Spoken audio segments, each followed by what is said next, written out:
স্বামী আর স্ত্রী দোয়া করে, ও পর্দার আড়ালের আম্মা জান, আপনারা তো আজকের 11টা সন্তানের হাফেজে কোরআন হইয়া মাথায় পাগড়ি দিলাম, আমি হাফেজে কোরআনের মা। আপনারা তো নবীদের মায়ের মতো মা, সাহাবায়ে কেরামদের মায়ের মতো দামি মা। আপনারা তো খাদিজা রাদিয়াল্লাহু আনহার মতো নারী, ফাতেমা রাদিয়াল্লাহু আনহার মতো নারী, আয়েশা রাদিয়াল্লাহু আনহার মতো দামি নারী, ইসমাঈল নবীর মা হাজেরা আলাইহা সালামের মতো দামি নারী, ঈসা নবীর মা মারিয়াম আলাইহা সালামের মতো দামি নারী। এই জমিনের চিহ্নিত বেঈমান ফেরাউন আল্লাহর জান্নাতে যাবে না, আল্লাহর সাথে চ্যালেঞ্জ দিয়া নিজের খোদা দাবি করেছে। ওই বেঈমানের ঘরে তার আপন স্ত্রীর নাম কি? ও আম্মা জানেরা, ওই বেঈমান ফেরাউনের ঘরে আসিয়া, কত বড় পাওয়ারওয়ালা ফেরাউন, কত বড় টাকাওয়ালা, কত বড় ক্ষমতাধর, তার ঘরের স্ত্রী আসিয়া আমার আল্লাহর এমন আশেকা। রহমতের নবী বলেন, কিয়ামতে জান্নাতে আসিয়ার সাথে আমি মুহাম্মদের সাথে বিবাহ হবে। সুবহানাল্লাহ। কেমনে আইব? সারাদিন গালি মিথ্যা যেই জমানে, গীবত জমানে, সুবহানাল্লাহ আইব কেমনে? অতল হইয়া গেছে। ফজরও পড়ে নাই, যোহর পড়ে নাই, আসর পড়ে নাই, মাগরিব পড়ে নাই, এশা পড়ে নাই, আশিকের রাসূল বয়া রইছে, ফজরেরও খবর থাকবে না। আশিকের রাসূল, তোমরা গাঞ্জা খাইয়া দাড়ি খাইয়া নামাজ বাদ দিয়া আশিক হইলে ভণ্ডকে আমরা। তাই তো, তোমরা যদি গাঞ্জা খাইয়া আশিক হও, আমরা ভণ্ড। আল্লাহ হেদায়েত দান করেন। এরে আম্মা জানেরা শুনেন, আসিয়া কত বড় বেঈমানের ঘরে থাইকা আমার আল্লাহকে আপন করে নিয়েছেন। পরিণাম ফলে আল্লাহ আসিয়াকে জান্নাতের ছবিটা দেখাইয়া কবরের রূহটা জান কবজ করেছেন। এরে আম্মা জান, আপনার স্বামী তো ফেরাউনের মতো খারাপ না রে মা। আপনার স্বামী তো নামাজকে সমর্থন করে। আপনি যদি একটু বুঝাইতেন আর দোয়া করতেন, নামাজ পড়তেন, আর স্বামীকেও বুঝাইতেন নামাজ পড়তো। আপনি যদি আপনার স্বামীটারে বুঝাইতেন, ও স্বামী আমার, মা বাবার মায়া ত্যাগ করে তোমার ঘরে আসি, না খাইয়া থাকলেও আসি, খাইয়া থাকলেও আসি, তবে আমার দাবি জীবনে যা পাও হালাল ভাবে ঘরে আনিও, অবৈধ টাকা, কখনো হারাম টাকা ঘরে আনবা না, আমার দাবি। হারাম টাকা খাইয়া রক্ত নাপাক করব না, সন্তানের রক্ত নাপাক করব না। আম্মা জান যদি বুঝাইতে, এমন কোন স্বামী ঘরে হারাম কামাই নিয়ে আসতে পারত না। এরে আম্মা জান, নামাজ পড়ে পড়ে যদি দোয়া করতেন, আপনার স্বামীর অন্তর আল্লাহ দিয়ে চলে যাইত। আর যেই স্বামী আল্লাহকে ভয় করে, ওই স্বামী স্ত্রীকেও মহব্বত করে, জুলুম করে না। ওই স্বামী আর স্ত্রী দোয়া করে, আল্লাহ দুইজনের আল্লাহ তুমি মিলাইছো, এখন একটা দাবি, তুমি একটা নেককার সন্তান আমাদের দান করো। দোয়া কবুল হয়ে গেছে। আল্লাহ তাকে একটা নেককার সন্তান দিয়েছে। ওই সন্তান আদর্শ মা তাকে দিয়া বড় বানাইছে। আম্মা শিখাইছেন, কথার আগে যার সাথে কথা বলবি সালাম আগে দিবি, হ্যালো নয় সালাম। মুরব্বি দেখলে দোয়া নিবি, আলেম দেখলে দোয়া নিবি, কোনদিন চোখ তাকায় কথা বলবি না, বেয়াদবি করবি না। এভাবে মা এমন ভাবে সন্তানটারে গড়াইছে, আমার আল্লাহ সন্তানের উপরে বড় খুশি হয়ে গেছে। এই সন্তান অল্প বয়সে যৌবনকাল যখন আসলো, এই যুবকের দাপটে বাইতুল মুকাদ্দাস আমাদের প্রথম কিবলা বেঈমানরা দখল করেছে। এই সন্তান তা নিয়ে আসছে। এই সন্তান পুরা মিশর সহ বিভিন্ন দেশ বিজয় কইরা ইতিহাসের পৃষ্ঠায় নাম লেখায় গেছে। ওই সন্তানই হলো ইতিহাসের স্বর্ণাক্ষরে লেখা সালাউদ্দিন আইয়ুবী রাহমাতুল্লাহি আলাইহি। এই যুবক, জীবনে মাস্তানি আর চালাকি কম করনি, মইরা গেলে তোর কপাল পোড়া ছাড়া কেউ দোয়া করবে না। যেই অপরাধ করিস তোর উপরে মাও বেজার, বাবাও বেজার, আলেমও বেজার, হুজুরও বেজার, ইমামও বেজার, মুরব্বিরও বেজার তোমার ব্যবহারের কারণে। বাসায় যায় গুগলে সার্চ দিবি সালাউদ্দিন আইয়ুবী লেখা, ডিটেইলস ইতিহাস সেখানে পাবি। কে সে সালাউদ্দিন আইয়ুবী? যেই স্বামী কইছে আমার এমন স্ত্রী চাই হাত ধরে জান্নাতে নিবে, স্ত্রী দোয়া করছে এমন স্বামী চাই যে আমার হাত ধরে জান্নাতে নিবে, এমন স্বামী স্ত্রীর ঘরের সন্তান সালাউদ্দিন আইয়ুবী। গুগলে সার্চ দিবি সালাউদ্দিন আইয়ুবী। পৃথিবীর এক রাষ্ট্র পরিচালক, রাজনীতিবিদ, একজন ব্যক্তি, আল্লাহর প্রিয় গোলাম, রাষ্ট্র পরিচালনা করেছেন। কাফের যার নাম শুনলে এখনো ভয় পায় সে সালাউদ্দিন আইয়ুবীর নাম। এমন কোন বেঈমান নাই যারা ইতিহাস পড়ে আর চিনে না। কেমন মায়ের সন্তান সালাউদ্দিন আইয়ুবী। এরে আব্বা জানেরা, ও বুড়ারা, মনে কি চায় না একটা ভালো সন্তানের মা বাবা হয় কবরে যাবে? আর সন্তানকে ভালো বানাতে হলে আগে নিজেকে ভালো হতে হবে। ভালো ভালো ফল খাইতে চাইলে ভালো গাছ লাগাতে হবে। ভালো গাছ থেকে ভালো ফল আসবে। ভালো আদর্শের মায়ের থেকে সন্তান ভালো আদর্শ শিখবে। স্বামী আর স্ত্রী দুইজনে ঝগড়া করে, গালাগালি করে, মাঝখানে সন্তান দেখে আর শিখে। এরকম মা বাপ নাই? অভাব। ও নবীর আশিক ও যুবক, হেদায়েতের মালিক আমার আল্লাহ। স্কুলে পড়ো, কলেজে পড়ো, চাকরি করো, ব্যবসা করো, তবে অন্তর থেকে পিছনের গুনাহ থেকে তওবা করো আর আল্লাহকে মনে মনে বলো, আল্লাহ জীবনে তো নবীরে কষ্ট কম দেই নাই। যেই নবীর জন্য পিপিলিকা পাগল, যেই নবীর মোহাব্বতের জন্য গর্তের সাপ পাগল, বনের হরিণ পাগল, আমি মানুষ হইয়া কেন একটু নবীর আশিক হতে পারি? মদিনাতুল মুনাওয়ারায় দীর্ঘ 70 বছর রহমতের নবীর একজন আশিক ইমাম মালিক মদিনায় থাকে, কিন্তু জুতা পায়ে পড়ে না, বেয়াদবি হবে। আর ইমাম মালিক 70 বছর পর্যন্ত মদিনায় ছিলেন, জুতা পরে না। রাসূলের মোহাব্বত, নবীর কদম কোথায় পড়েছে, আমি কোথায় জুতা লাগাবো?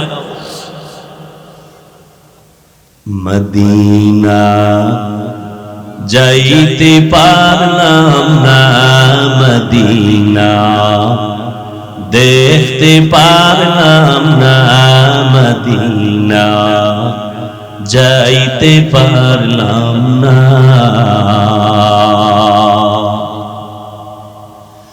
আমি অসহায় তাই এত দূরে রই, আমি অসহায় তাই এত দূরে রই, শুধু সালাম জানাই মদিনা যাইতে পারলাম না, মদিনা দেখতে পারলাম না।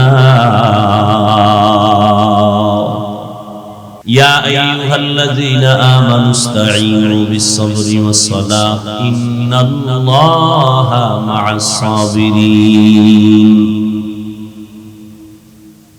আল্লাহ বলেন, হে মুমিন, তোমরা সাহায্য প্রার্থনা করো সবর ও সালাতের মাধ্যমে, আমি আল্লাহ নিশ্চিত সাবিরিনদের সাথেই থাকি। রহমতের নবী বলেন মাইয়ুরিদিল্লাহু বিহি খাইরান ইউসিব মিন, আল্লাহ যারে বেশি মোহাব্বত করেন আল্লাহ তাকে বেশি মুসিবত দিয়া পরীক্ষা নেন। জমিনের মধ্যে আল্লাহ বেশি পছন্দ করেছেন যাদেরকে তারা নবী রাসূল আম্বিয়ায়ে কেরাম। সারা দুনিয়ার মুমিন মুসলমানের ভেতরে ওই নবী এবং রাসূলদের পরীক্ষা মুসিবত সীমাহীন বেশি। আবার আল্লাহর কাছে আরো বেশি প্রিয় রাহমাতুল লিল। কেমন আল্লাহর কাছে রহমতের নবী প্রিয়? আল্লাহ বলেন ও দুনিয়ার মানুষ, আমি মুসা নবীরেও নবী বানাইছি, আমি তিনিও আমার বন্ধু, ইব্রাহিম আমার বন্ধু, ইসমাইল আমার বন্ধু, দাউদ আলাইহিস সালাম আমার বন্ধু, ঈসা আলাইহিস সালাম আমার বন্ধু, ইউসুফ নবী আমার বন্ধু, সুলাইমান আমার বন্ধু, সব নবী আমার বন্ধু, মুহাম্মদ আমার বন্ধু। তবে ব্যবধান, সব নবী রাসূল আমি আল্লাহ তাআলার আশিক, আর আমি আল্লাহ নিজে হলাম মুহাম্মদের আশিক। ইমামুল আউয়ালিন আল আখিরিন বহরে সদকা রাহমাতাল লিল আলামিন সাইয়্যিদুল কাউনাইন খাতমুল মুরসালিন আখির আমদ বুদ ফখরুল আউয়ালিন। বয়ান বক্তার ইলমের কারণে হয় না, আমলের বাহাদুরিতে হয় না, শ্রোতাদের মুহাব্বত আর আকর্ষণের উপরে বয়ান আল্লাহ বের করে দেন।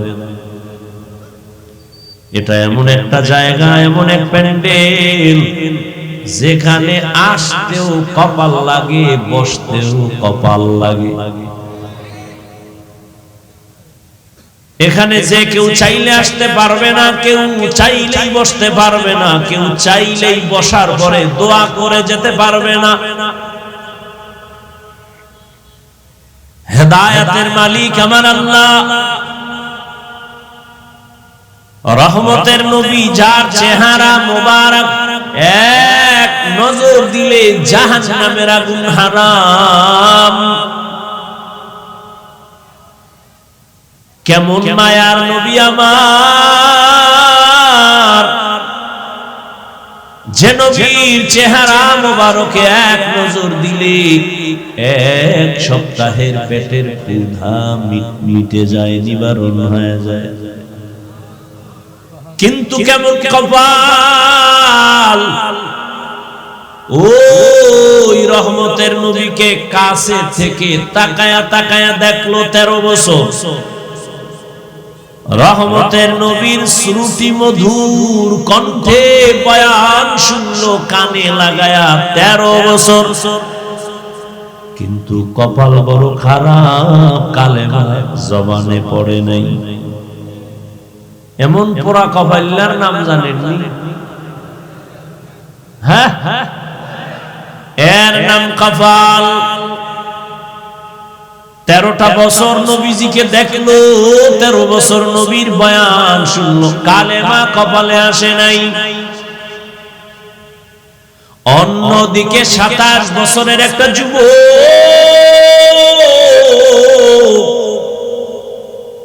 তরবারি নিয়ে যায় আমার নবীকে জবাই করার জন্য। রহমতের নবীর চেহারা দেখে তরবারি ফালায় কয়, রহমতের নবী আমারে কল্লাটা তরবারি দিয়া কেটে দেন, তবে কল্লা কাটার আগে আমাকে কালেমা রশি গলায় পড়ায়া দেন। ওগো নবীর উম্মতেরা,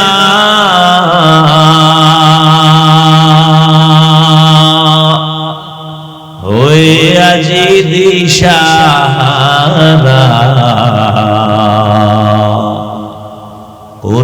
হাদিস ছেড়ে চলো যখন যাহা চায় মনে, নবী বিনে কে তারাবে পুসিরাত মিজানে, নবী বিনে কে তারাবে পুসিরাত মিজানে। চলো চলো চলো মুমিন চলো নবীর সন্ধানে, নবী বিনে কে তারাবে পুসিরাত মিজানে, নবী বিনে কে তারাবে পুসিরাত মিজানে। খারাপ লাগলো? উম্মতের কান্ডারি নবী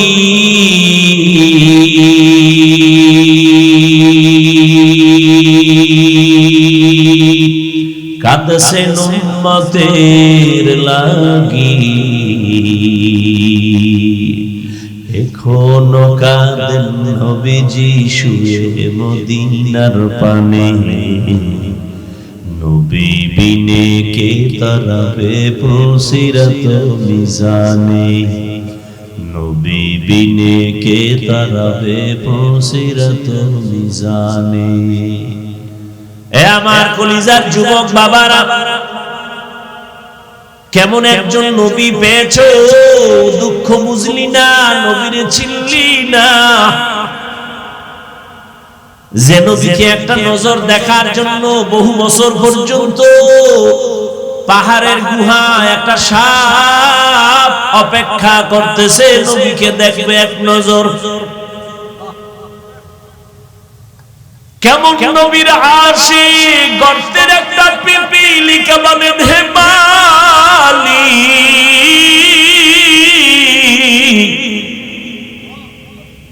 এক নজর আমাকে তোমার কাবা দেখাও, রহমতের নবীর রওজা একটু দেখাও।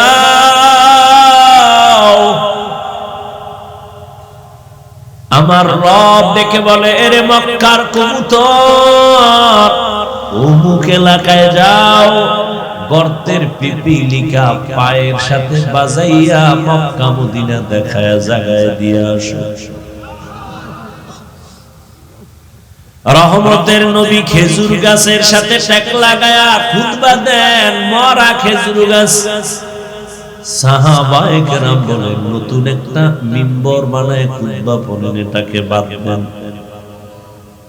রহমতের নবী যখন মনস্থ করলেন এটা বাদ দিবেন, মানুষ যেমন কান্না করলে আওয়াজ হয়, মরা খেজুর গাছ তেমন কান্না শুরু করেছে।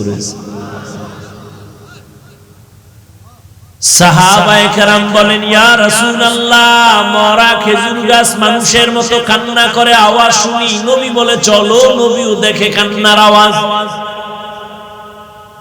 রহমতের নবী বলেন, ও মরা খেজুর গাছ, কি চাও? আমি কি দোয়া করব তাজা হয়ে যাবি, খেজুর হবে, মানুষ খাইয়া শুকর আদায় করবে? কয় না। তো কান্না কেন করো বলো? খেজুর গাছ বলে, ইয়া রাসূলুল্লাহ, আপনার বিরহের বেদনায় কান্না করি। এতদিন আপনার শরীরের ছোঁয়া পাইছি, হঠাৎ শুনতেছি নাকি আপনি আমাকে বাদ দিয়ে দিলেন। আপনার বরকতের ছোঁয়া না পাইলে আমার কান্নার আওয়াজ। ও খেজুর গাছ, সর্বশেষ তুমি কি চাও?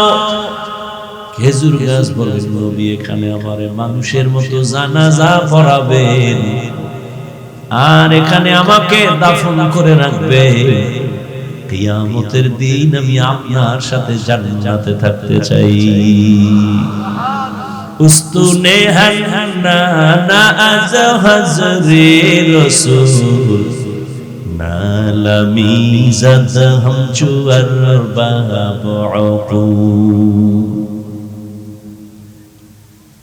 রহমতের নবীর পিপিলিকায় চিনল, সাপ চিনল, দুনিয়ার সব মাখলুকাত চিনল, কপাল পরা মানুষ আমরা চিনলাম না। নেতার জন্য জীবন দিছরে যুবক, কেন? কয় নেতা আমারে টাকা দেয়, আমারে পোশাক দেয়, আমারে চাকরি দেয়, নবী চ্যালেঞ্জ করে গেছেন, আমি বিদায় বেলা দুটো জিনিস আমি রেখে যাই, যদি ধরে রাখো আমি চ্যালেঞ্জ দিলাম, ঈমানও যাবে না, সম্মানও যাবে না। কয় জিনিস? রহমতের নবী বলেন, এমন এক কপাল আমার দুনিয়াতে আসিয়া কোনদিন আমি আব্বু বলে ডাকবো দূরের কথা, চেহারাই আমি দেখতে পাই নাই। এই আশিক রাসূলেরা ভালো করে শুনো, ও পর্দার আড়ালের আম্মা জানেরা শুনেন, আইসে ওয়াজ কিন্তু ওয়াজ হলে না, ডানে একটা ক্যাসেট বামে ক্যাসেট লয়ের পরে বাজাইতে বাজাইতে আইছে। আর আম্মা জানেরা দুই তিনজন এক জায়গায় বসলে কি পরিমাণ যে ওখানে ক্যাসেট চলে, আর ভাষা নাই বলার। আবার দুই একটা বাচ্চা থাকলে সেখানে তো বাজার মিলে যায়। আবার যদি মোবাইল থাকে সব আউলা জাউলা ওয়াজে আসছে, বিদায় বেলা খালি আসছে খালি। স্বামীরে জিগায় কি ওয়াজ শুনছো? বাচ্চার কান্নার কারণে শুনতে পারি নাই, শুনো। আমি মোবাইল নিয়ে ব্যস্ত ছিলাম, কি ওয়াজ আমার আবার শুনতে হইব। কথা শুনো, মোবাইল হারাই গেছে, কি শুনো? আমও গেছে, সালাও গেছে। রহমতের নবী বলেন, আমি আব্বা বলে ডাকবো দূরের কথা, বাবার চেহারা দেখি নাই, 6 বছরে মা হারায় ফেললাম। চতুর্দিকে আমার দুশমন আমাকে হত্যা করার জন্য আমাকে বারবার আক্রমণ করে, আমার পথে কাঁটা দেয়। ঠিক আমি মুহাম্মদ যদি মোনাজাত দিয়ে বলতাম, হে মালিক উহুদের পাহাড় স্বর্ণ বানায় দাও, রব আমারে স্বর্ণ বানায় দিতে, কিন্তু আমি বলি নাই। আমি গরিবী হালাত চাইছি আর দোয়া করছি, হে আল্লাহ আমারে গরিবী হালাতে রাখিও, গরিবী হালাতে মরণ দিও, কিয়ামতের দিন গরিবের সাথে হাসর করাইও। এ জমিনের গরিব, বড় লোকের বাড়ি গাড়ি দেখা পাগল হইয়া আফসোস করিস না। রহমতের নবী বলেন, আমি মুহাম্মদ বলে গেলাম, কিয়ামতের দিন ওই বাড়ি গাড়ি টাকাওয়ালা আর 500 বছর আগে গরিব জান্নাতে চলে যাবি। কোন গরিব? যে গাঁজা খায়। আমার দেশে গরিব নেই গাঁজা খায়। হুজুর যাকাত দেন, ধনী লোকের কয় সাহেব কিছু দেন, গরিব মানুষ দিছে গিয়ে হেদি গাঁজা খায়। আল্লাহ হেদায়েত দান করুন। শুনো যুবকেরা, আমি কি কথাটা টানতেছি। রহমতের নবী বলেন, আমি দোয়া করলে উহুদ পাহাড় স্বর্ণ নয়, আর সেই ব্যক্তি আমি পেটে পাথর বাইদা ক্ষুধার কারণে কাজ করতেছি। আর তুমি টাকা পাওয়ার জন্য আল্লাহ মানো না, নবী মানো না, পর্দা লঙ্ঘন করো, আবার শ্বশুর বাড়ি থেকে পচা পায়খানা নামের যৌতুক এলাকায় নাই। এটি এখন জিন্দা রাখছেন কেন? কচু গাছের সাথে বেঁধে নেয়। যারা যৌতুক নেয় দেয়, যারা সহযোগিতা করে, সবাই ডাকাত, সবাই জালেম। আপনি ঠিক বললে ঠিক হবে, এর আগে হবে না। ইসলাম বলছে হারাম। এরা নারীর দুশমন। যদি কয় বাবা হইয়া মাইয়ার পক্ষে যৌতুক দিবে, বাবাও জালেম। এই ঘরের সংসার কোনদিন শান্তির হবে না, ভালো সন্তান ওই সংসারে আসবে না। এরে পর্দার আড়ালের আম্মা জান, ধন্য আপনার জীবন। আজ 11টা সন্তানের মাথায় পাগড়ি দিলাম, কোরআনে হাফেজ। খবর নিয়ে দেখেন ওদের মা বাবার মতো ঈদের আনন্দে আজ আর কেউ নাই। রহমতের নবী বলেন, আমার এত দয়া আমাকে আল্লাহ করেছেন, আমি পাথর হাতে নিলে স্বর্ণ হয়ে যায়, কিন্তু আমি গরিবী হালাতে কত কষ্ট করছি। এই উম্মত জানোনি, আমারে আমার বংশের দুশমনেরা 3 বছর পর্যন্ত শিয়াবে আবু তালিবের মধ্যে গৃহবন্দী করে পানিও দেয় না, খানাও দেয় না। আমি মুহাম্মদ গাছের পাতা সিরা সিরা চাবাইয়া চাবাইয়া পেটের ক্ষুধা নিবারণ করেছি। এইবার বুঝো কেমন নবী আমার, রহমতের নবী বলেন এই বিপদকালে আমার আব্বা নাই যে আমি টেলিফোন করব, আব্বু আসো আমার উপরে বিপদ, আম্মুরে বলবো আম্মু দোয়া করিও বিপদ, আমার আব্বু নাই আমার আম্মু নাই, আমার সবাই দুশমন। ঠিক ওই সময় আমার সহযোগিতা যারা করেছে অধিকাংশ যুবক, যুবকেরা আমার উপকার করেছে, অধিকাংশ বুড়ারা আমার বিরোধিতা করেছে। ওই যে যুবক একটু আগে বলছি, কয় বছর? 11 বছরের আর এক সন্তান গিয়া নবীর হাতে হাতটা লাগায় কয় আমি কালেমার জন্য রেডি হয়ে গেলাম। কয় বছর? এতদিন ছিল চাচতো ভাই, এখন রাসূলের সাহাবী, কিছুদিন পরে হবেন জামাতা। কে? হযরত আলী। 11 বছরের আগে নবীর হাতে হাত লাগাইছেন। ও নবীনগরের মুসলমান যুবক বাবারা, তোমার বয়স মাত্র 25 থেকে 30-এর কোঠায়, বলো তুমি আমার রাসূলের আদর্শের কি উপকার করেছো? একজন যুবক দাঁড়িয়ে রাখছে, বলছনি আলহামদুলিল্লাহ ভালো কাজ করেছো, আমি পারি না দোয়া করিস, আমিও রাগি না। এটাও যদি বলতে পারতি কপাল খুলতো, কিন্তু পারো না, উল্টা ধাক্কা দিয়ে বলছো তোর বয়স কত? কয় এত তাড়াতাড়ি বুজুর্গ। একটা ধাক্কা দিয়ে দিয়েছে, যুবকের মনটা খারাপ হয়ে গেছে। রহমতের নবী বলেন যুবক আমার উপকার করেছে, বুড়ারা বিরোধিতা করেছে।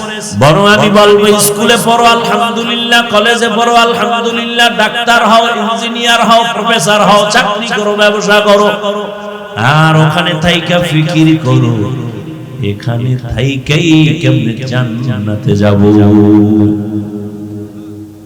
তোমার মতো যুবক তাকায় দেখো, স্কুলে পড়ে, কলেজে পড়ে, জীবনে মাদ্রাসায় পড়ে নাই, 5 ওয়াক্ত নামাজিও নাই, অশেষ তোমার জন্য। তোমার কপালে তুমি এবার বাড়ি মারো আর কও তোমার কপালে তো খারাপ কেন, তুমি পারো না। তোমার মতো যুবক তাকায় দেখো, রাস্তায় গাড়ি চালায়, আজান হয়, নামাজে দাঁড়ায় যায়, তুমি কেন পারো না? তোমার মতো যুবক র‍্যাব, আর্মি, পুলিশ, বিডিআরের চাকরি করে, 5 বেলার নামাজি নাই। আল্লাহ উত্তরে বিবেক দেয় নাই, মানুষের দিছে। একটু চিন্তা করে যুবক, তুমি কেন পারো না?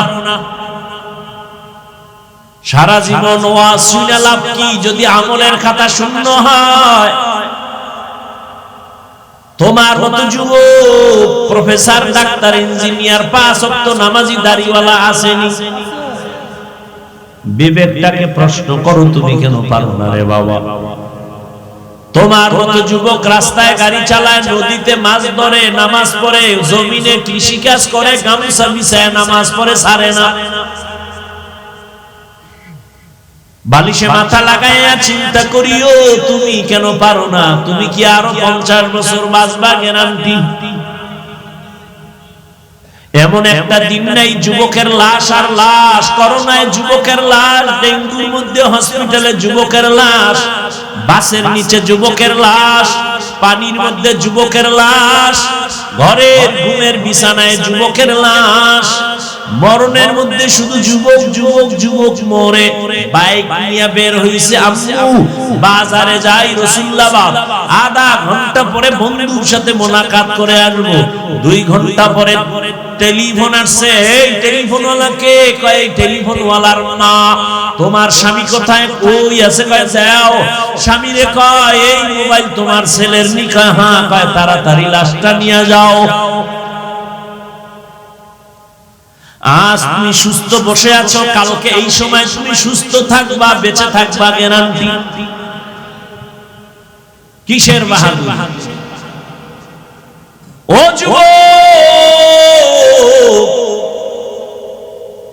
ডাক্তার হও, ইঞ্জিনিয়ার হও, প্রফেসর হও, চাকরিজীবী হও, ব্যবসায়ী হও, তবে আমার একটা দাবি, ও পর্দার আড়ালের আম্মা জানেরা, ও বৃদ্ধ বাবাজিরা, আমার দাবি একটা, সন্তানটারে ডাক্তার বানাবেন, ইঞ্জিনিয়ার বানাবেন, চাকরিজীবী বানাবেন, ব্যবসায়ী বানাবেন, প্রফেসর বানাবেন, তবে আমার এক দাবি, বেয়াদব বানাবেন না। কয় কেমন? সন্তান মা বাবার সাথে বেয়াদবি করলে মরার আগে ধ্বংস।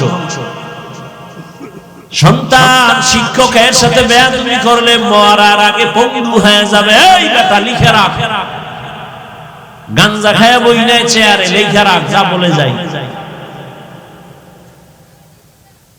সন্তান যদি ওলামায়ে কেরামের সাথে বেয়াদবি করে মরার আগে বিছানায় পড়ে থাকবে, কাঁদবে, চোখের পানি মোছার কাউকে পাবে না। ডাক্তার হইয়া ওই ডাক্তার হইস না যে তাসলিমার মতো জুতা খায়া পালাবি, এমন ডাক্তারে জাতি চায় না। আদর্শবান ডাক্তার চায়, ডাকাত চায় না। এদেশের মানুষ ভালো প্রফেসর চায়, তবে ঢাকা কলেজের নাস্তিক প্রফেসর আহমদ শরীফের মতো নাস্তিক চায় না। ডাক্তার হয়ে যদি জুতা খাও, তো ডাক্তারের লাভ কি? আদর্শবান ডাক্তার হও, মইরা গেলে তোমার নামে ইতিহাস লেখা হবে, কবি নজরুলের মতো মানুষ মাথায় নিয়ে স্মরণ করবে। এটা কি সম্ভব না? হ্যাঁ, সারা রাত কাম কর মোবাইলে সম্ভব। সারা রাত মোবাইল নিয়ে কবিরা গুনাহ, কবিরা গুনাহ, কবিরা গুনাহ করে করে চেহারাটা নষ্ট করেছো। তোর তো চক্ষুই নাই, দেখবি কেমনে? তোর চেহারা নষ্ট। যার কলবের চক্ষু খোলা, তারা তাকাইয়া দেখতে পায় তোর রাতের অন্যায়ের ছাপ চেহারায় লেগে আছে। 40 বছর পর্যন্ত তোর চেহারা নষ্ট হবে না। কয় বছর? যা বলি লিখে রাখ, কাগজ কলম লয়ে বলি। 40 বছর পর্যন্ত তোর চেহারা নষ্ট হবে না, কোনো মেডিসিন লাগানো লাগবে না। কিন্তু 25 বছর থেকে 30-এর মধ্যে বল, তোর চেহারায় কেন নূর নাই? তোমার চেহারা দিয়ে তাকাইলে কেন মায়া লাগে না? একমাত্র কারণ, সারা রাত মোবাইল দিয়ে গুনাহ করেছো। এ কারণে চেহারা নষ্ট হয়ে গেছে। শুধু কি তাই? হসপিটালে গিয়া দেহটা পরীক্ষা কর, দেখবি চোখের পাওয়ার গত বছরের তুলনায় অনেক পার্সেন্ট নাই। মাথা ব্যথা আগের থেকে বেড়ে গেছে, বুকে ব্যথা বেড়ে গেছে। পরীক্ষা কর। হুজুরের কথা মিথ্যা মনে করতেছো, সন্দেহ বুঝে আসে না, মানতেও কষ্ট লাগে, বাদ দে হুজুর। আজকে বাসায় যায় তোর গজবের মোবাইলটা খুইলা গুগলে সার্চ দিবি, টাচ মোবাইল চালাইলে শরীরের অঙ্গের কি ক্ষতি হয় সব ডিটেইলস ওখানে চিকিৎসা বিজ্ঞানীরা তথ্য দিছে। টাচ মোবাইল চালাও, বালিশে চালায়, বালিশের পাশে রেখে ঘুমায়, মোবাইলটা ব্রাশ হয়ে গেছে, জায়গায় ওই লোকটাও মারা গেছে। এই মোবাইলের কারণে জীবন শেষ, যৌবন শেষ, দেহ শেষ, পুরো বডি শেষ, চরিত্র শেষ। যার জীবনের চরিত্র ভালো না, ওর জীবনটাই দুনিয়ার মধ্যে কেউ পছন্দ করে না। মানুষের জীবনের অমূল্য সম্পদ হলো সুন্দর চরিত্র, আর সেই চরিত্রটা নষ্ট করেছো। মাইয়ার সাথে কোরআন লইয়া কসম খাইছো না? আমি একটারে কই মাইয়ার সিরিয়াল কত, এটা কেমনে কম? আমি কই তোর সিরিয়াল যত, তোর সাথে যে মাইয়া কসম খাইছে ওর সিরিয়ালও তত। তুই যদি 3 মাইয়ার জীবনের উপরে হামলা কইরা 4 নাম্বার মেয়েটার সাথে কসম খাও, খোদার কসম ওই মাইয়াটাও 3টা সম্পলার সাথে, ছেলের সাথে কসম খাইয়া 4 নম্বরে তোরে ধরছে, তোরে পঙ্গু বানায় ছাড়বে। ব্ল্যাকমেইল করতেছে, তোর খবর নাই। আল্লাহ তোরে বানাইছে, তোর কপালে বিয়া থাকলে মাইয়াও আল্লাহ বানাইছে। কি কথাই কয় তো পাগল হইছো না? আল্লাহ আম কাঁঠাল দিছে শরীরের ভিটামিন দেখা পাগল হয়ে গেছে, কুত্তার চেয়ে বেশি পাগল জিহ্বা বের হয়ে গেছে, এখনই খাইয়া লাগবে। আল্লাহ কয় এক মাস একটু ধৈর্য ধর, আমি পাকায় দিব, তাই না খাবি, যে মিষ্টি যে মজা ভিটামিন। কয় না আল্লাহ আমার কুত্তার থেকে জিহ্বা বড় হয়ে গেছে, আমি এক মাস সইতে পারি না, গাছের মধ্যে মেডিসিন মারছি।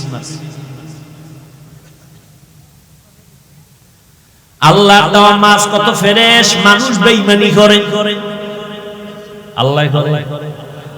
গাছের ফল কত ফ্রেশ, মানুষ বেঈমানি করে এটা ক্ষতিকারক বানায় ফেলছে। তেল কিনবেন আল্লাহর দেওয়া কত সুন্দর, মানুষ ভেজাল বাড়ায় কেন? এজন্য আল্লাহ কয় ইন্নাল ইনসানা লিরাব্বিহি লাকানুদ, মানুষ বড় নিমখারাম। আল্লাহ দেওয়া নিয়ামত এটা নিজে প্রসেসিং করে এটারে গজব বানায় দিছে। এই দোকানওয়ালা, তুমি পেঁয়াজি বানাও, তুমি রুটি বানাও, তুমি পরোটা বানাও, 1 টাকা যদি বেশি নিতে চাও, পাবলিক দিয়া খাওয়ার লোক আছে, পাবলিক তো গরিব না।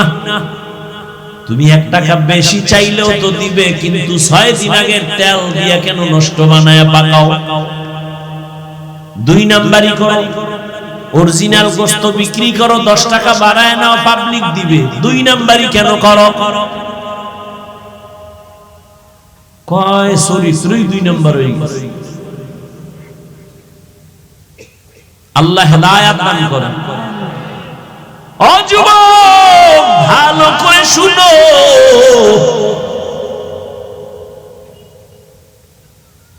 আল্লাহর এক বান্দা, আমি বয়ান লইছি, একদিক যাইতেছে আর একদিক যাইতেছে, আমিও যাইতেছি, কারণ আমি আল্লাহর উপরে ভরসা করে বয়ান করি। শুরুতেই বলছি আপনাদের মহব্বতের উপরে বয়ান হবে। হয়তো এই কথাগুলো আপনাদের এখানে দরকার আছে বিদে আল্লাহ আমাকে বলাইতেছে, আমি তার মুখস্থ ফিরে আসি না যে এই কথা বলবো। যেহেতু যাইতেছে আমিও যাই। আল্লাহর এক বান্দা দীর্ঘদিন বিবাহ করে না, যুবক তার ছোট ভাই বিয়া করে ফেলেছে, বড় ভাই করে না। ছোট ভাই বিবাহ কইরা একদিন ডাক দিয়া কয়, ভাইজান আপনি আমার বয়সে বড়, কেন বিবাহ করেন না? আর কসম টসম খাইছি নাকি করবেন না? কয় না, আমি বিবাহ যে করব, কারে করব, এরকম মেয়ে আমি পাই নাই। যুবকরা খেয়াল কইরো বাবা, না সাইডে তুমি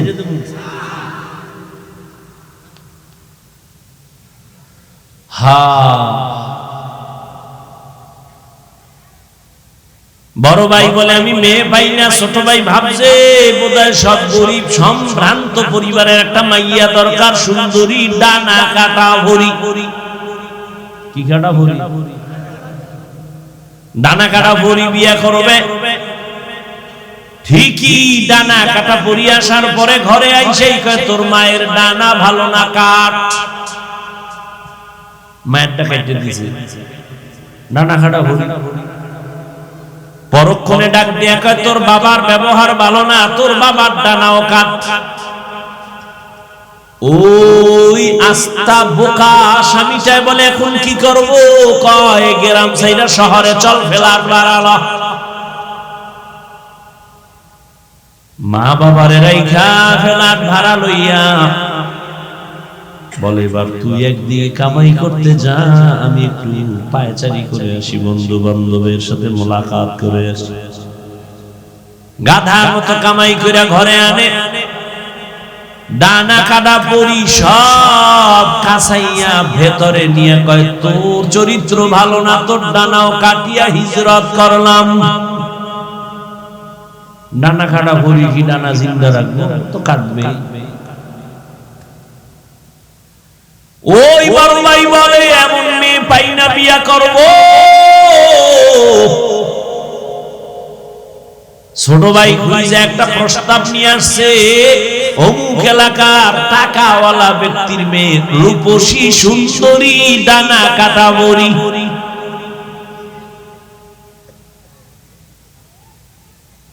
বড় ভাই রে গিয়া কয়, ভাই আলহামদুলিল্লাহ পাইছি জায়গা মতো, জাতের মাই একটা পেয়ে গেছি, টাকাওয়ালার মেয়ে। বড় ভাই ডাক দিয়া কয়, গরিবের মাইয়া বিয়া করব তো ডানা কাটা পরি আমি বিবাহ করব না। কথা কি চাও খুইলা খাও। বড় ভাই আমি এমন একটা মেয়েকে আমি আমার জীবনের আপন স্ত্রী বানাতে চাই, যে আমার ডান হাতটা ধইরা আমাকে জান্নাতের মধ্যে পৌঁছায় দিবে। তুমি কি নিয়ত করছো? বিয়েই তো কপালে নাই, নিয়ত করে লাভ। যেই পরিমাণ অন্যায় করো মোবাইলে, তো বিয়া নাই। আর থাকলেও তো বউ পাবি না, জল্লাদ পাবি, জল্লাদ লিখে রাখিস। এক জল্লাদ জুতা দিয়ে বাইরে সাইডটা ঝাল মিলিয়ে দিলে টের ভাবি কত ধানে কত চা। আল্লাহ আমার কলিজার প্রত্যেকটা যুবককে হেদায়েতের দৌলত দান করেন। এই আপনারা উঠেন কেন? কি ব্যারাম? কি উঠার ব্যারাম থাকলে ঢুকছেন কেন? ওই রাস্তায় বিড়ি টানতেন আর বয়ান শুনতেন। হ্যাঁ তো ওই বিড়ি টাননেওয়ালা গুলোকে মাইকটা নাই, প্যান্ডেলে ঢুকে এরকম উল্টা পাল্টা করেন কেন? কত আলেম বসা আছে এখানে, কত দাড়িওয়ালারা, এদেরকে ডেঙ্গিয়ে ধাক্কাইয়ে বের হন, ভয় লাগে কেন? ডিস্টার্ব করেন, নিজের কপালও পুরেন, অন্যের কপালও পুরাবার জন্য অপচেষ্টা করেন। কার বরদোয়া লাগছেনি কপালে আল্লাহ।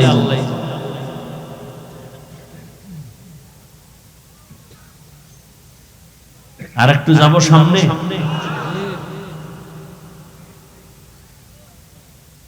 ছোট ভাই কয়, তুমি এইরকম মাইয়া খুঁজো, তোমার কপালে বিয়া নাই। কি নাই? বড় ভাইয়ের মধ্যে একটা জবাব দিয়ে দিছে, ছোট ভাই, বান্দা চাইলে কিছুই হয় না, আল্লাহ চাইলে সব হয়। আল্লাহ যদি চান ইনশাআল্লাহ, আমাকে যদি আল্লাহ পছন্দ করেন, আমার নিয়ত অনুযায়ী আল্লাহ একটা বিবি আমাকে মিলাবেন।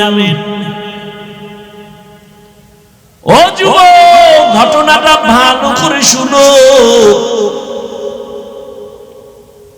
এইবার এই বড় ভাই আল্লাহর কাছে দোয়া করেন, হে মালিক, এমন একটা আমি আমার জীবন সঙ্গিনী চাই যে আমাকে জান্নাতের মধ্যে নিয়ে যাবে। কিন্তু কোথায় পাবো জানি না, মালিক তুমি সন্ধান দাও। আল্লাহর বান্দা অনবরত দোয়া করে, কিন্তু পরে হঠাৎ একদিন তার এলাকার বাহিরে এলাকায় একজন আল্লাহওয়ালা আছে, বুজুর্গ ওলি। এলাকার মানুষ সবাই দোয়ার জন্য যায়। এই বড় ভাইও খবর পায়া চলে গেলেন ফজরের নামাজের সময় আল্লাহর ওলির দোয়া আনার জন্য। মসজিদে কেউ নাই, একান্তে কথা বলেন, ও ওলিয়ে কামেল, আমি আপনার নাম শুনছি, দোয়া নেওয়ার জন্য আসছি। আমার জীবনে একটা বিবাহের জন্য একটা মেয়ে খুঁজি যে আমাকে জান্নাতে নিবে, দোয়া করবেন। ঠিক এই বড় ভাই আল্লাহর ওলির সাথে যখন কথা বলতেছেন, হঠাৎ করে মসজিদের বাহির থেকে জানালা দিয়া একটা কচি মেয়ের কণ্ঠে সালাম চলে আসলো। আসসালামু আলাইকুম হযরত জি, কেমন আছেন? কে তুমি? বলে আমি এলাকার এক গরিব ফ্যামিলির কন্যা সন্তান, দোয়ার জন্য আসছি। ও মা, তোমার বয়স কত? বলে এত, বিবাহ হয়েছে কি? কয় না। কেন হয় না? বলে জমিনে আমি স্বামী পাই না। কেমন স্বামী চাও? ওই কন্যা বলে আমি এমন একজন স্বামী চাই যে আমার হাত ধইরা আমাকে জান্নাতে নিয়ে যাবে।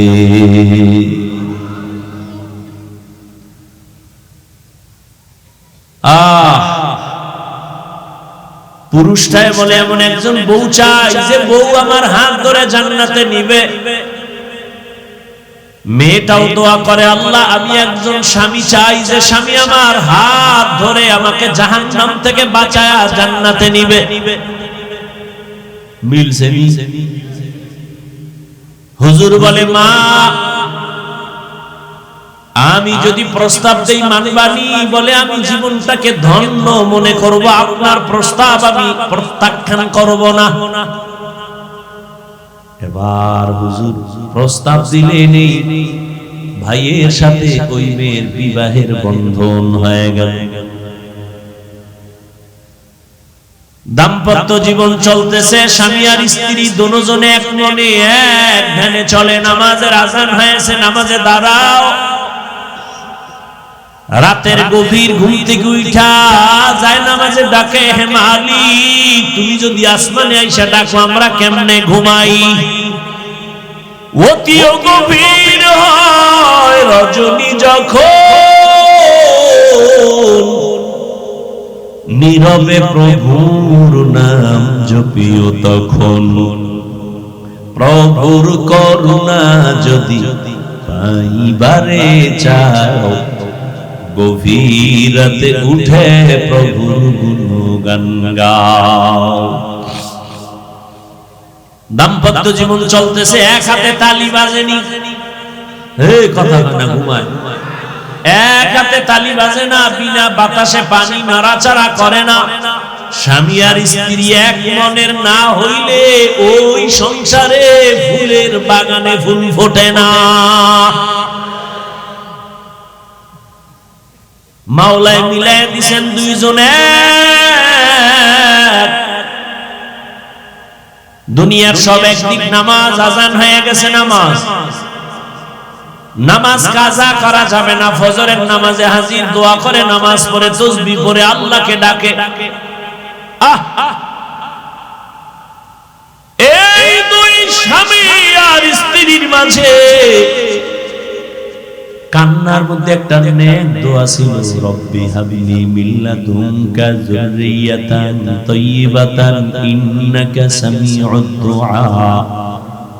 ও আল্লাহ তুমি আমাদের মিলাইছো, এখন আমাদের জীবনে একটা চাহিদা, তুমি একটা নেককার সন্তান দিও। কি সন্তান? ডাক্তার তো আছে অনেক, তবে আদর্শবান ডাক্তারের অভাব। সন্তান আছে অনেক, নেককার সন্তানের অভাব।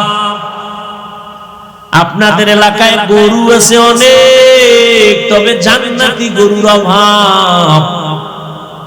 মুসা নবীর সাথে যেই গরুটার সম্পর্ক, এটা আল্লাহর জান্নাতে যাবে। আপনাদের এলাকায় পিপিলিকা আছে, অভাব নাই, সারা দুনিয়ায় পিপিলিকা, তবে ধন্য পিপিলিকা তো সুলাইমান নবীর সাথে পিপিলিকা জান্নাতে যাবে। স্বামী আর স্ত্রী দোয়া করে, ও পর্দার আড়ালের আম্মা জান, আপনারা তো আজকের 11টা সন্তানের হাফেজে কোরআন হইয়া মাথায় পাগড়ি দিলাম, আমি হাফেজে কোরআনের মা। আপনারা তো নবীদের মায়ের মতো মা, সাহাবায়ে কেরামদের মায়ের মতো দামি মা। আপনারা তো খাদিজা রাদিয়াল্লাহু আনহার মতো নারী, ফাতেমা রাদিয়াল্লাহু আনহার মতো নারী, আয়েশা রাদিয়াল্লাহু আনহার মতো দামি নারী, ইসমাঈল নবীর মা হাজেরা আলাইহা সালামের মতো দামি নারী, ঈসা নবীর মা মারিয়াম আলাইহা সালামের মতো দামি নারী। এই জমিনের চিহ্নিত বেঈমান ফেরাউন আল্লাহর জান্নাতে যাবে না, আল্লাহর সাথে চ্যালেঞ্জ দিয়া নিজের খোদা দাবি করেছে। ওই বেঈমানের ঘরে তার আপন স্ত্রীর নাম কি? ও আম্মা জানেরা, ওই বেঈমান ফেরাউনের ঘরে আসিয়া, কত বড় পাওয়ার আলা ফেরাউন, কত বড় টাকাওয়ালা, কত বড় ক্ষমতাধর, তার ঘরের স্ত্রী আসিয়া আমার আল্লাহর এমন আশেকা। রহমতের নবী বলেন কিয়ামতে জান্নাতে আসিয়ার সাথে আমি মুহাম্মদের সাথে বিবাহ হবে। সুবহানাল্লাহ।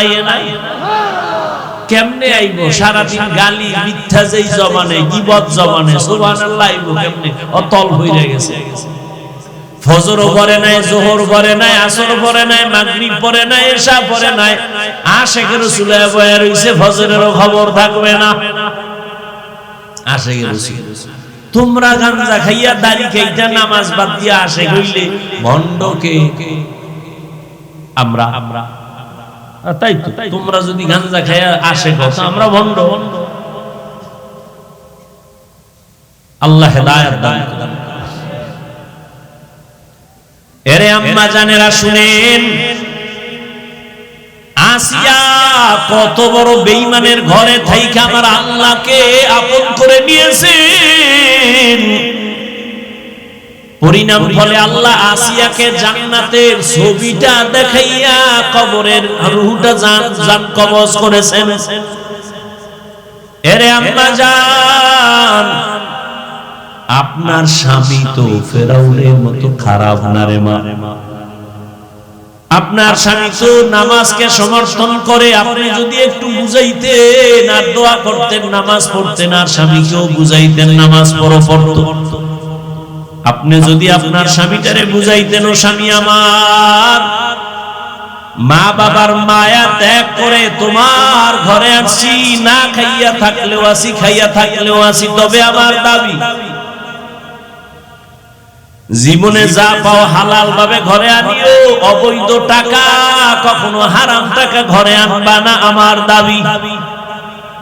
হারাম টাকা খাইয়া রক্ত নাপাক করব না, সন্তানের রক্ত নাপাক করব না।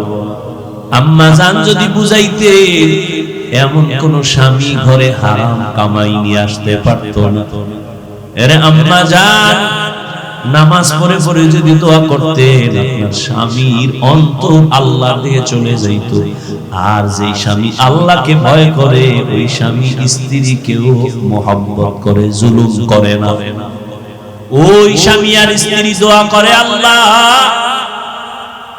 দুইজনের আল্লাহ তুমি মিলাইছো, এখন একটা দাবি, তুমি একটা নেককার সন্তান আমাদের দান করো। দোয়া কবুল হয়ে গেছে। আল্লাহ তাকে একটা নেককার সন্তান দিয়েছে।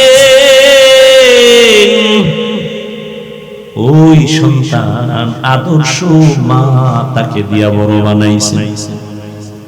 আম্মা শিখাইছেন, কথার আগে যার সাথে কথা বলবি সালাম আগে দিবি, হ্যালো নয় সালাম।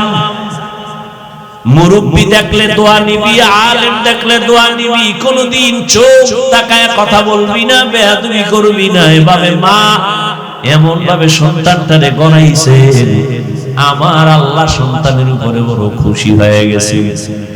এই সন্তান অল্প বয়সে যৌবন কাল যখন আসলো, এই যুবকের দাপটে বাইতুল মুকাদ্দাস আমাদের প্রথম কিবলা বেঈমানরা দখল করেছে। এই সন্তান তা নিয়ে আসে।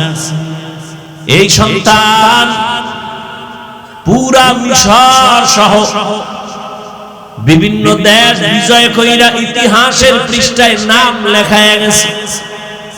ওই সন্তানই হলো ইতিহাসের স্বর্ণাক্ষরে লেখা সালাউদ্দিন আইয়ুবী রাহমাতুল্লাহি আলাইহি।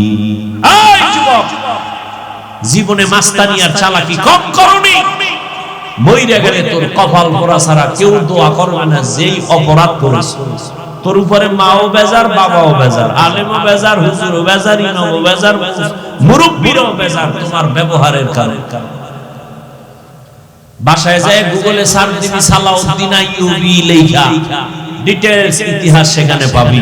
কে সে সালাউদ্দিন আইয়ুবী? যেই স্বামী কইছে আমার এমন স্ত্রী চাই, হাত ধরে জান্নাতে নিবে। স্ত্রী দোয়া করছে এমন স্বামী চাই যে আমার হাত ধরে জান্নাতে নিবে। এমন স্বামী স্ত্রীর ঘরের সন্তান সালাউদ্দিন আইয়ুবী। গুগলে সার্চ দিবি সালাউদ্দিন আইয়ুবী, পৃথিবীর এক রাষ্ট্র পরিচালক, রাজনীতিবিদ, একজন ব্যক্তি, আল্লাহর প্রিয় গোলাম,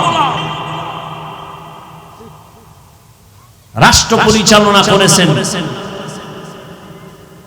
কাফের, যার নাম শুনলে এখনো ভয় পায়, সে সালাউদ্দিন আইয়ুবীর নাম। এমন কোন বেঈমান নাই যারা ইতিহাস পড়ে আর চিনে না। কেমন মায়ের সন্তান সালাউদ্দিন আইয়ুবী! এরে আব্বা জানেরা, ও বুড়ারা, মনে কি চায় না একটা ভালো সন্তানের মা বাবা হয়ে কবরে যাবে? আর সন্তানকে ভালো বানাতে হলে আগে নিজেকে ভালো হতে হবে। ভালো ভালো ফল খাইতে চাইলে ভালো গাছ লাগাতে হবে। ভালো গাছ থেকে ভালো ফল আসবে। ভালো আদর্শের মায়ের থেকে সন্তান ভালো আদর্শ শিখবে।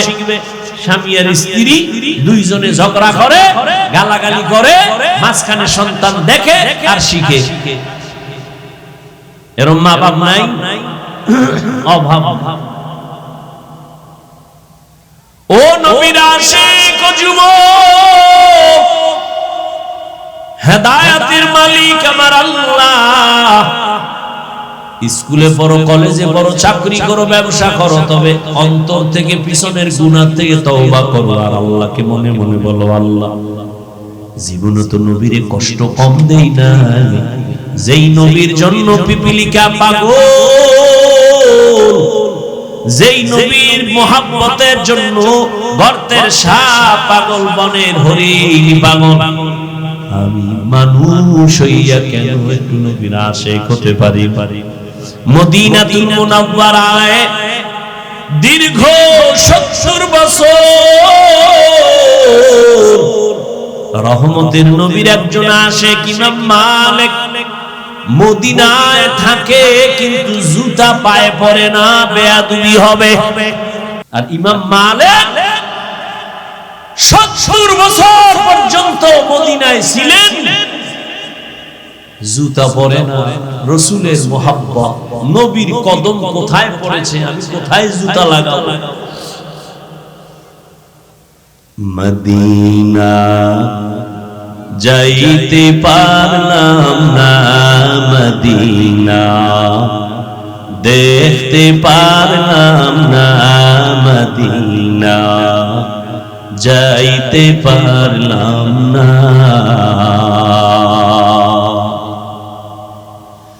আমি অসহায় তাই এত দূরে রই, আমি অসহায় তাই এত দূরে রই, শুধু সালাম জানাই মদিনা যাইতে পারলাম না, মদিনা দেখতে পারলাম না।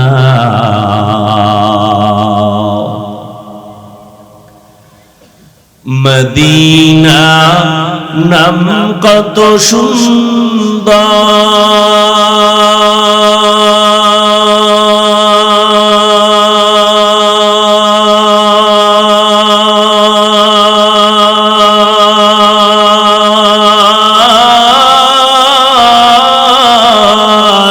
মদিনা কেরে সেবন্তা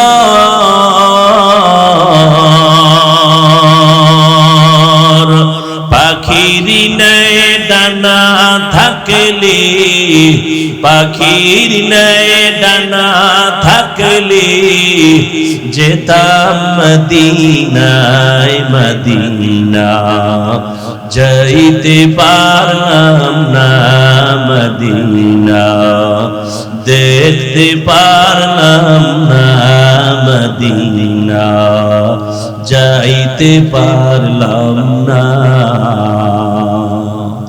আমি অসহায় তাই এত দূরে রই, আমি অসহায় তাই এত দূরে রই, শুধু সালাম জানাই মদিনা যাইতে পারলাম না, মদিনা দেখতে পারলাম না। আরো বেরে পুবাল হাওয়া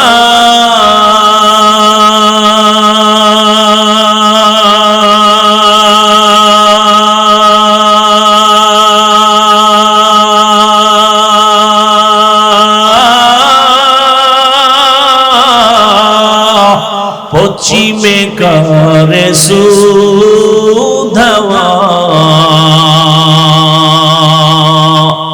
এই গরিবের দুঃখী সালাম এই গরিবের দুঃখী সালাম পৌঁছে দিও মদিনায় মদিনা যাইতে পারলাম না মদিনা দেখতে পারলাম না মদিনা যাইতে পারলাম না।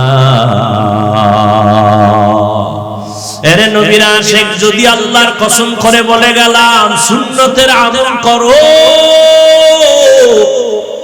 আর ঘুমের আগে বিছানায় ওযু করিয়া যদি 300 বার দরুদ পড়ে ঘুমাও, ডান কাতে ঘুমাও, কিবলার দিকে চেহারাটা ঘুমাই ফিরাইয়া ওযুর সাথে ঘুমাও, দরুদ পড়ো, আল্লাহর উপরে ভরসা করেছি রে যুবক, ঘুমের ঘরেই আমার রাসূলের সাথে মুলাকাত হয়ে যাবে। ও আল্লাহর বান্দারা, কেমন নবীর আশিক হইলা যে নবীরে ঘুমের ঘরে এখনো দেখার মতো তোমার কপাল হলো না। বুঝা গেল তোমার ইশক এখনো পরিপূর্ণ হয় নাই, তোমার জবানে দাবি আছে, কাজের বেলায় নাই। এখনো সময় আছে, তওবা করে নাও, মনে মনে আল্লাহকে ডাকো আর বলো, হে আল্লাহ, জীবনে তো শয়তানের ধোঁকায় পড়ে গুনাহ কম করি নাই, নামাজ ছাড়লাম, দাড়ি কাটলাম, বেপরদায় চললাম, আজকে থেকে তওবার নিয়ত করে ফেললাম, আর নামাজ ছাড়বো না, দাড়ি কাটবো না, বেপরদায় চলবো না, মা বাবার দোয়া নিয়ে চলবো, বেয়াদবি করবো না, শিক্ষকের দোয়া নিয়ে, মুরব্বিদের দোয়া নিয়ে চলবো, বেয়াদবি করবো না, উলামায়ে কেরামের পরামর্শ নিয়ে চলবো, আর কোনদিন অন্যায় করবো না। ও আমার মা বোনেরা, স্বামীর মাল হেফাজত করেন, নামাজ পড়েন, পর্দা করেন, মোবাইলে সময় নষ্ট করিয়েন না। ও বৃদ্ধ বাবাজিরা, আপনার মতো কত গুরারা মসজিদে গিয়া নামাজ পড়ে, আপনি কেন পারবেন না? তওবা করেন আর অন্তর ঘুরে আল্লাহকে বলেন, আল্লাহ আর গুনাহ করব না, নামাজ ছাড়বো না, দাড়ি কাটবো না, বেপরদায় চলবো না। তওবা করার মতো যদি যুবক বাবা অন্তর তৈরি হয়, মুনাফিকি না থাকে, আল্লাহর আযাবের ভয় যদি অন্তরে থাকে, ও যুবক, আমরা টুপিদারির কারণে আমরা না খাইয়া মরি না, সম্মান কমে নাই, এখনো সময় আছে, তওবা করে নাও। আল্লাহর আযাব বড় কঠিন, দুনিয়ার গরম সহ্য করা যায় না, গুনাহগারের জন্য জাহান্নামের আগুন কেমনে সহ্য করবা? দুনিয়াতে একটা মশার কামড় সইতে পারো না, গুনাহগারের কবরে আযাব, হাসরে আযাব কেমনে সহ্য করবা? তওবা করো। রিজিকের মালিক আল্লাহ, হায়াতের মালিক আল্লাহ, ইজ্জতের মালিক আল্লাহ। আর নামাজ ছাড়বা না, বেপরদায় চলবা না, আর দাড়ি কাটবা না, মা বাবা মুরব্বিদের দোয়া নিয়া, উলামায়ে কেরামের পরামর্শ নিয়া নবীর তরিকা মেনে চলবা। তওবা করার মতো যদি কারো অন্তর তৈরি হয়ে থাকে, মুনাফিকি না থাকে, যাদের নিয়তটা খাঁটি আছে, তারা দুটো হাত আল্লাহকে দেখায়া দেন, আয় আল্লাহ আমাদের হাত কবুল করেন, তওবা কবুল করে নেন, তওবার উপরে মজবুত হইয়া চলার মতো তৌফিক দান করেন, আমিন। আলহামদুলিল্লাহি রাব্বিল আলামিন, والصلاة والسلام على سيد الأنبياء والمرسلين وعلى آله وأصحابه أجمعين يا أرحم الراحمين يا أرحم الراحمين يا أرحم الراحمين رب ارحمهما كما ربياني صغيرا اللهم إنك عفو كريم تحب العفو فاعف عنا ودير ماني গভীর রাত মানুষের বাড়ির দরজা বন্ধ হয়ে গেছে, আপনার রহমতের দরজা বন্ধ নাই। ও আল্লাহ, কত উলামায়ে কেরাম, কত মুরব্বী হাজী সাহেব, কত ব্যবসায়ী চাকরিজীবী, কত যুবক, কত ছাত্র ভাই, পর্দার আড়ালে কত মা বোনেরা হাত তুলেছি। আমরা গুনাহগার, শয়তানের ধোঁকায় পড়ে গুনাহ করেছি। আজ আবার তওবার নিয়ত করেছি, আর গুনাহ করব না, আর নাফরমানি করব না, আর দাড়ি কাটবো না, নামাজ ছাড়বো না, বেপরদায় চলবো না, মা বাবার সাথে বেয়াদবি করবো না, উলামায়ে কেরামের পরামর্শ নিয়া নবীর তরিকা মেনে চলবো, মুরব্বী শিক্ষক তাদের দোয়া নিয়ে চলবো। আয় আল্লাহ, আমাদের তওবা কবুল করে নেন, মজবুত হইয়া চলার তৌফিক দান করেন। আয় আল্লাহ, মাহফিল কবুল করে নেন, আয়োজনকারী